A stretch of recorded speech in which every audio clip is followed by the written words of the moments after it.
Hey everyone, just a quick reminder. Only about 25% of you watching are subscribed to the channel. If you're enjoying the content, hitting that subscribe button would really help the channel grow. And while you're at it, smash that like button too. It helps a ton, and lets me know you're enjoying the content. Thanks for being here, and let's dive into the story. I've had some dumb ideas in my life, but taking a night shift job at a jet ski rental place in Florida, that one actually seemed pretty solid. Fresh ocean air, easy maintenance work, no customers to deal with, just me, some tools, and a bunch of jet skis. It was the dream, man. Then I met hippie Bill. Bill was the kind of guy who looked like he'd been baked by the sun and his own choices in equal measure.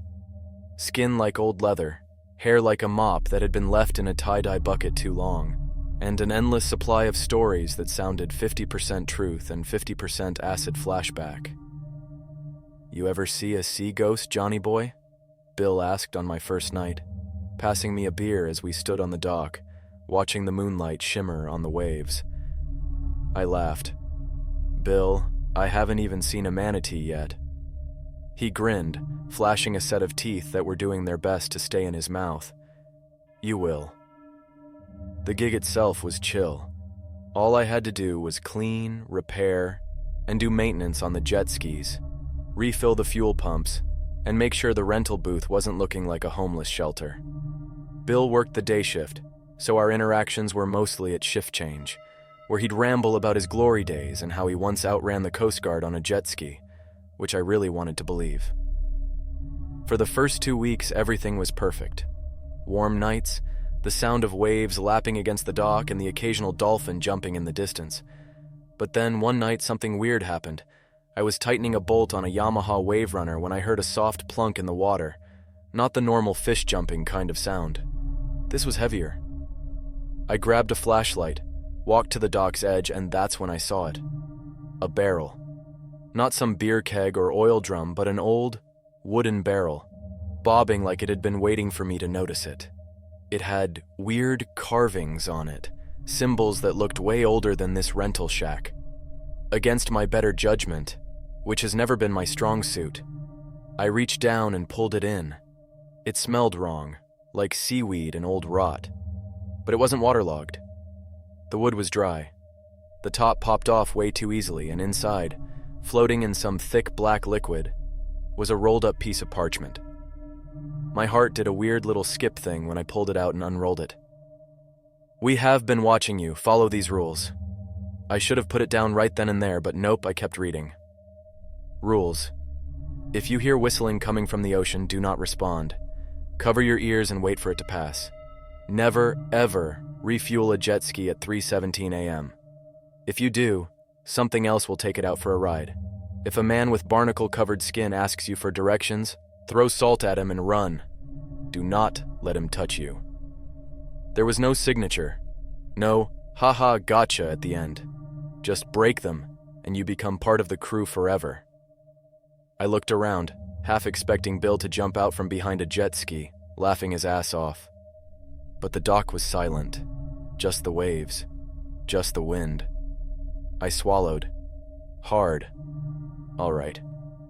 Maybe this was just some elaborate prank. Right? Still, I folded the note and shoved it into my pocket. That's when I heard it. A faint, distant whistling, high-pitched and eerie, floating over the water. I froze. I wanted to tell myself it was the wind, but deep down, I knew better. My fingers clenched around the parchment. Cover your ears and wait for it to pass. So that's what I did. I slammed my hands over my ears, squeezing my eyes shut. The whistling got louder, more insistent, like someone trying to call a dog that refused to come. Then, just as suddenly as it started, it was gone. I opened my eyes. The ocean was still there, looking as normal as ever. The docks were still empty. My heart was pounding, but everything looked the same. I let out a shaky breath. Screw this. I grabbed my bag, locked up the rental booth, and power walked to my car. Tomorrow I was going to show this to Bill. If anyone knew about weird ocean crap, it was that old hippie. Little did I know, I was already in way too deep. I showed up the next evening, still thinking about that damn note. I barely slept. Every time I closed my eyes, I swore I could hear that whistling again, like it was waiting just outside my window. When I got to the shop, Bill was already there, barefoot, leaning against a stack of life jackets like some kind of tropical philosopher. He took a long drag off what I was pretty sure wasn't a cigarette and squinted at me. "You look like you saw a ghost, Johnny boy." I tossed the parchment onto the counter. "Yeah? Read this and tell me I didn't." Bill picked it up, muttering under his breath as he read. Then he did something that freaked me out way more than the note itself. His face went dead serious.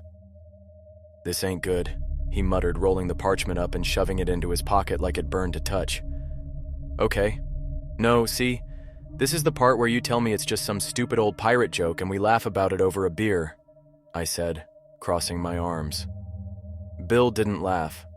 Instead, he grabbed my shoulders, his calloused hands way stronger than I expected, and said, "Did you break any of the rules?" His eyes weren't hazy and half-stoned anymore. They were locked in, sharp as hell, scanning my face like I was about to sprout gills. I swallowed. "No, I heard the whistling, but I covered my ears, just like it said." Bill exhaled, shaking his head. "Damn lucky, kid." He let me go, rubbing his temples like this was way too much responsibility for someone who lived off frozen burritos and Bob Marley vinyls. "Bill, what the hell is this?" I pressed. "Some kind of local legend?" Bill sighed and pulled out a stool, flopping down on it. "Local legend? Kid, this is the legend." He tapped the counter. "There's a ship out there, old as hell, older than Florida itself, some say. It's got a crew that don't die because they can't, and they're always looking for more men." I let out a nervous laugh. "Cool. Haunted Pirates of the Caribbean. Love it." Bill didn't laugh. I stopped. "You're serious?" Bill nodded, leaning in. "You ever notice how sometimes people rent a jet ski and just don't come back?" My stomach twisted. I had. I mean, it was Florida. People were idiots. But now that I thought about it, yeah. Every once in a while, some dumbass tourist would rent a ski and never return. We all just assumed they got lost or sank it being reckless. Now I wasn't so sure. "The barrel's a warning," Bill continued. "They only send them to the ones they notice. Means they're testing you, seeing if you got what it takes to follow orders. If you mess up..." He trailed off, making a slitting throat motion. I frowned. The note said if I break the rules, I become part of the crew. Bill nodded. "Yeah, because you don't die, Johnny. You just switch sides." I shuddered, rubbing my arms. "So what, they just pop up in the fog and kidnap people?" Bill shook his head. "Not just anyone. They got rules, same as you. They can't step foot on land. Can't take you unless you screw up. But if you break even one of those rules..." He let the silence do the talking. I ran a hand down my face. "All right. Fine, whatever. I'll follow the rules. But if this is real, why the hell do you still work here?" Bill grinned, his usual lazy, sun-baked self returning for just a second. "Because I got my own deal with the captain. I keep the business running, and in return, I get to stay on land." My stomach dropped. "You knew about this, and you let people go out there anyway?" Bill shrugged. "I don't let them. People make their own choices, Johnny boy. And some of them don't listen." I stood up, shaking my head. "Nah, man. Screw that. I'm not about to be some ghost pirate bait." Bill just laughed. "Then you better follow the rules." That night I told myself I wasn't scared, that I was overreacting. Then, at exactly 3:16 a.m., my dumbass realized I'd forgotten to top off one of the jet skis for the morning rush. I stared at the clock. 3:16. I could wait, or I could just get it over with. I grabbed the gas can and walked to the dock, the wooden planks creaking under my steps. The moon was high, casting silver light over the ocean. The ski was right where I left it. I unscrewed the cap, lifted the gas can, and poured. 3:17 a.m. The second the first drop hit the tank, the ocean went dead silent. No waves, no wind, just silence. Then, I heard it. A low mechanical hum like an engine revving in the distance, but not from the land, from the water. I turned slowly. Out in the darkness where the ocean met the night sky, something moved. A shape, barely visible. A dark, hulking silhouette. Not quite a ship, not quite anything I recognized. The water beneath it churned, as if it wasn't just floating, but gliding. And then, the worst part, the jet ski in front of me, the one I was fueling, the engine turned on by itself. The handlebars jerked violently like someone invisible was trying to take it. My breath hitched. I did the only thing I could think of. I ripped the gas can away and stumbled backward. The ski roared, idling aggressively. And then, just as suddenly as it started, the engine cut off. I turned back toward the ocean. The shape was gone. The waves returned. The wind picked up again. The world reset like nothing had happened. I stood there, heart hammering. I almost broke the rule. And something had been waiting for me, too. I didn't go back to work right away. I sat in my car for a good 20 minutes staring at the ocean like it was going to grow a mouth and explain itself. The jet ski I almost lost was still sitting there on the dock, looking perfectly normal, like it hadn't just tried to leave on its own. My hands were still shaking. Bill wasn't joking. This wasn't some elaborate prank or one of his stoner fever dreams. The ship was real, and it was watching me. Eventually, I forced myself to move. I locked up, drove home, and did my best to pretend that my night had been totally fine. Nothing supernatural about it. Just another normal shift at the jet ski rental. Yeah. That worked for about 3 minutes before I realized I was still holding the gas can. I tossed it across the room and flopped onto my bed. I didn't sleep. I didn't want to go back. I thought about calling in sick. But then I remembered that Bill was the only other employee. Dude would probably just say, "It's chill, Johnny boy, just vibe it out," and then disappear to go get high in his van. So I went. I walked in, and Bill was waiting for me. "Figured you might quit," he said, sipping a can of coconut water. I dropped my bag onto the counter. "Not yet, but I do have some questions." Bill smirked. "Hit me." I pointed at him. "You knew what would happen if I fueled a jet ski at 317, didn't you?" Bill's smirk widened. "And you almost did it, didn't you?" I clenched my fists. "Bill, what the hell is out there?" His smirk faded. He sighed, stretching his arms over his head. "Johnny boy, there's some things you just gotta accept without understanding, you know? Some things have been here long before us, and they'll be here long after." I folded my arms. "You're avoiding my question." He snorted. "Nah, I'm just not answering it." I groaned. "You're impossible." Bill laughed, patted me on the shoulder, and left for the night. It was around 2:30 a.m. when I heard footsteps on the dock. My stomach twisted. Nobody else was supposed to be here. I grabbed my flashlight and stepped outside. "Hey, man, we're closed. If you..." I froze. There was a man standing at the very end of the dock, staring out at the water, and his skin was covered in barnacles. Rule number 3. My breath hitched. My grip on the flashlight tightened. The man turned his head slowly like he'd just realized I was there. His eyes were sunken, glassy, like a fish left too long in the sun. His mouth moved, but no sound came out. He took a step toward me. I stumbled back, my mind racing. "Throw salt at him and run. Do not let him touch you." Salt. Salt. Where the hell was I supposed to get salt? Then I remembered. The bait cooler. I sprinted to the rental shack, ripped open the cooler, and grabbed a handful of coarse sea salt. My hand was shaking so bad I almost dropped it. The barnacle-covered man was halfway up the dock now. His mouth opened again, and this time, a gurgling noise came out, like he was trying to drown on dry land. I didn't wait. I threw the salt right at his chest. The reaction was instant.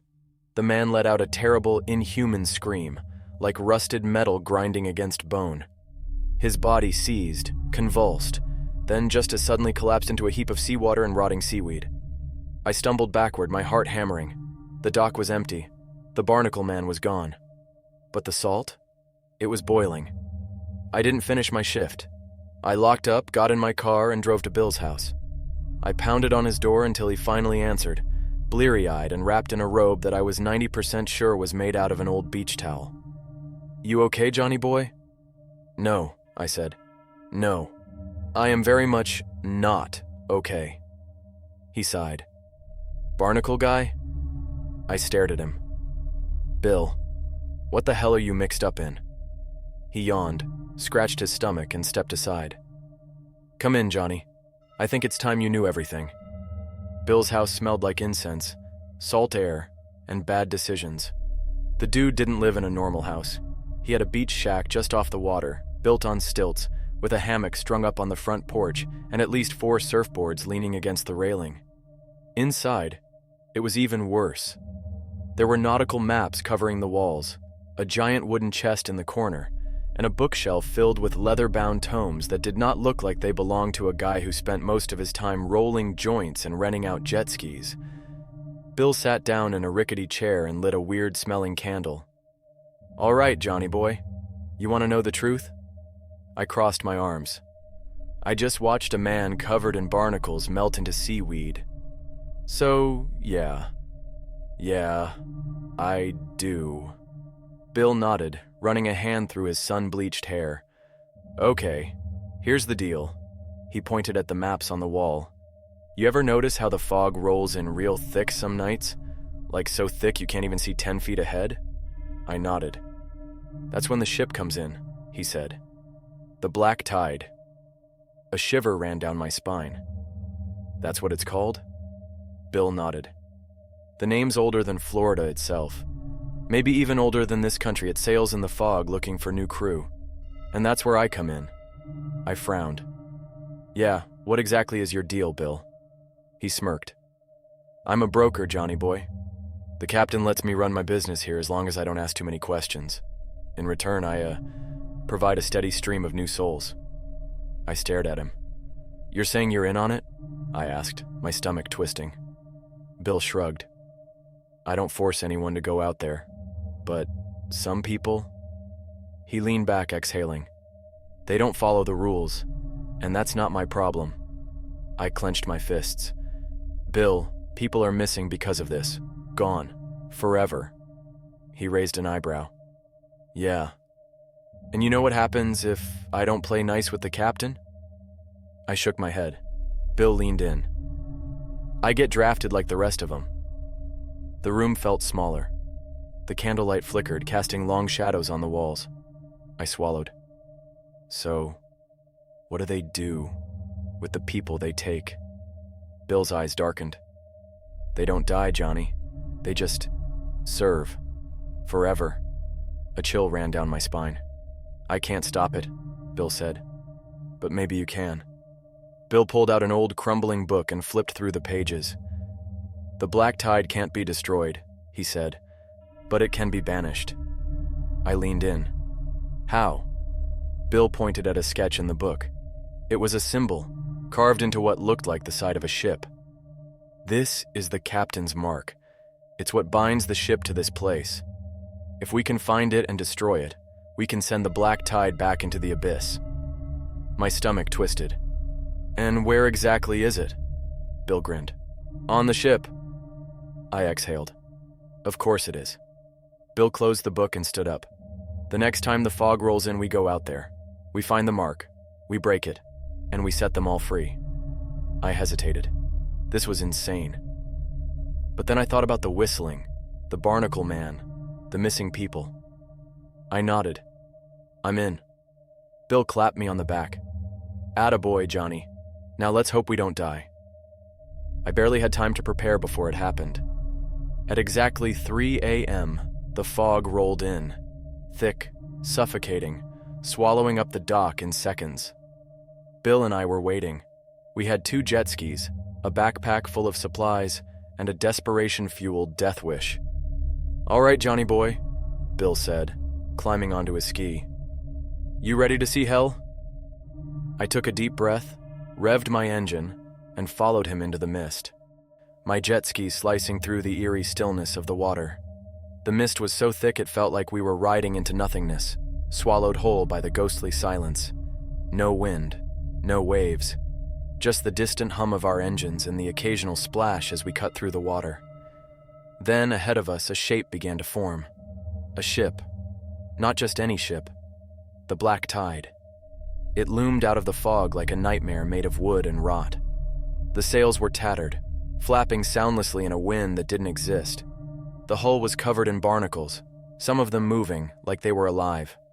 The deck was shadowed, but I could see figures moving. The crew. Bill cut his engine. I did the same. "We don't have much time," he whispered. "We find the captain's mark, we break it, and we get the hell out." I nodded. My hands were shaking, but there was no turning back now. We tied off the jet skis and climbed up the rotting ladder on the side of the ship. The wood was slick and wet, like it had been submerged for centuries. The second my feet hit the deck, I felt watched. The crew stood in eerie silence, men and women with hollow eyes, dripping seawater, their faces frozen in expressions of eternal suffering. Some were missing pieces, their flesh turning into coral and barnacles, their bodies halfway claimed by the sea. Bill grabbed my arm and pointed. There at the base of the main mast was the captain's mark, a blackened sigil carved deep into the wood, pulsing with an unnatural energy. Bill pulled a rusty chisel from his backpack. "You destroy it, Johnny. I'll keep him off you." I took the chisel, dropping to my knees. The second I touched the sigil, the ship lurched. A low, guttural voice echoed through the fog. "Who dares to defy the tide?" I froze. Footsteps boomed behind me. Bill's face went pale. "Johnny, move." I turned slowly. There, standing at the helm, was the captain. A towering figure draped in tattered, blackened robes, his face hidden beneath a hood. His hands were skeletal, covered in barnacles and dripping black water. The air around him hummed with power. "You have been chosen," he intoned, his voice like cracking wood and deep sea pressure. "You will join the crew." Bill shoved me. "Do it, Johnny!" I snapped out of it, raised the chisel, and slammed it into the sigil. The reaction was instant. The ship screamed.